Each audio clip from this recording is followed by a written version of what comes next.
Dr. Paul Cleveland, and I'm with Boundary Stone. We're trying to help you navigate your world, providing you with resources so that you can engage with it in a productive way. I want to talk to you a little bit today about just, why study economics? A little girl, 5 years old, asked her mom, Mom, why do we need money? Well, obviously she wasn't really asking about money per se.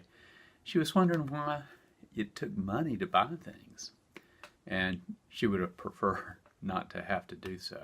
And maybe you've been there before too. After all, money always seems really tight. And we all have to budget. We all have to figure out what's most important to us at any time. And, that's economics. Economics is coming into play really throughout almost every area of our lives. There's a facet where the economy is important. So think about it for a moment. When God created the world, He set it up this way. As a matter of fact, in creating Adam and Eve, He gave them a mission. He said, here's what I want you to do. I want you to go into all the world and I want you to take dominion over it. Well, Adam certainly had a good mind, but he didn't know everything there was to know. He was going to have to figure those things out. He was going to have to engage the environment that God had placed him in to discover how it worked and to make things and to be productive. So work was built into creation itself. And so he was going to have to go out and do things. And he was going to have to choose. And his choices were going to be based upon the things that he was valuing at the moment of choice. And so that's by design. And that's not going to ever go away. Now, with the fall, certainly, the productivity of our work, the enjoyment of our work was very much stretched. I mean, now we live in a world, a fallen world, thorns and thistles, sweat of our brow. We face entropy and decay in this world. And so the difficulties we face with work often lead us to believe, why, can't we just have anything that we want? And I think there's an appeal here why some people are sold on socialism, because it's sort of, if only, we shared everything in common, then we would have everything we ever wanted. And really, that's a false vision. It's a false plan, and it really cannot work that way. Because why? Well, God didn't design it that way. And so, as a reality, we're going to have to work, we're going to have to produce.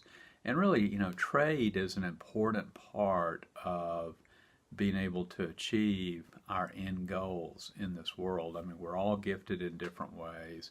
God wants us to engage one another, wants us to mutually edify one another. And in the material world, the way in which we do this is through production and trade. And that's economics, But I believe it was Murray Rothbard who said this. He said, it's no crime to be ignorant of economics, which is, after all, a specialized discipline, and one that most people consider to be a dismal science. But it is totally irresponsible to have a loud and vociferous opinion on economic subjects while remaining in the state of ignorance. Well, I think that's quite true. If you want to be well informed about economic matters, once again, it's not a crime to be ignorant of economics, but if you want to be well informed, you got to study the subject.